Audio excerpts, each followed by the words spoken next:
നമസ്കാരം. ദില്ലിയിൽ ദീപാവലിക്ക് ശേഷം രൂക്ഷമായ രീതിയിലാണ് വായു മലിനീകരണം ദില്ലിയിലുള്ളത്.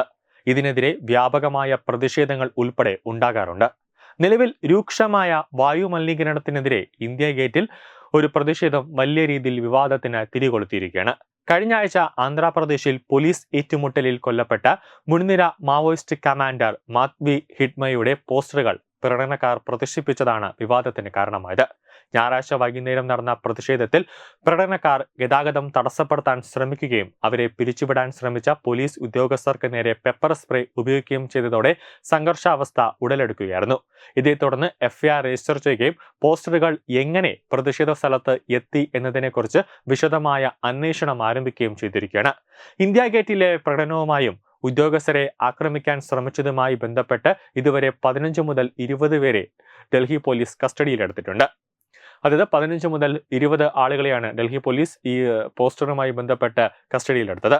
ദില്ലിയിൽ മലിനീകരണ വിരുദ്ധ പ്രതിഷേധത്തിനിടെ പോലീസുകാർക്ക് നേരെ പെപ്പർ സ്പ്രേ ഉപയോഗിക്കുന്നത് ഇതാദ്യമാണെന്ന് deputy commissioner of police Devesh Kumar Mahla പറയുന്നുണ്ട്. ദേശീയ തലസ്ഥാനത്തെ അപകടകരമായ വായു മലിനീകരണ തോത് നിയന്ത്രിക്കാൻ ദില്ലി സർക്കാർ സ്വീകരിക്കുന്ന വാട്ടർ സ്പ്രിംഗ്ലറുകൾ, ക്ലൗഡ് സീഡിംഗ് പോലുള്ള കപട നടപടികൾക്കെതിരെ Delhi coordination committee for clean air ആണ് പ്രതിഷേധം സംഘടിപ്പിച്ചത്. കഴിഞ്ഞ ഒരാഴ്ചയായി ദില്ലിയിലെ വായു മലിനീകരണം കൂടുതൽ വഷളായിക്കൊണ്ടിരിക്കുകയാണെന്നാണ് അവർ ആരോപിക്കുന്നത്. സംസ്ഥാനം തന്നെ വായുവിനെ വിഷലിപ്തമാക്കുമ്പോൾ സ്വന്തം നിലനിൽപ്പിനായി ആളുകൾക്ക് ഒന്നിക്കുകയും ശബ്ദമുയർത്തുകയും ചെയ്യേണ്ടത് അത്യാവശ്യമാണെന്നും അവർ പറയുന്നുണ്ട്. വിഷലിപ്തമായ വായു പൊതുജനാരോഗ്യത്തിന് ഗുരുതരമായ അപകടമായി മാറിയെന്നും അവർ കൂട്ടിച്ചേർക്കുന്നുണ്ട്.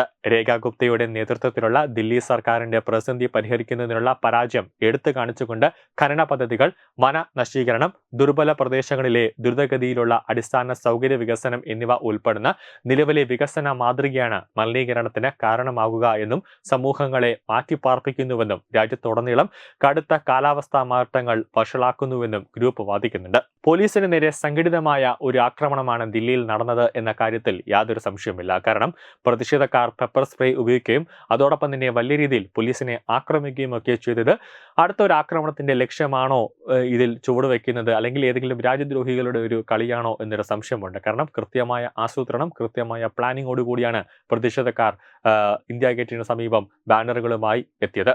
ന്യൂസ് ഡെസ്ക് തത്വമൈ ന്യൂസ്.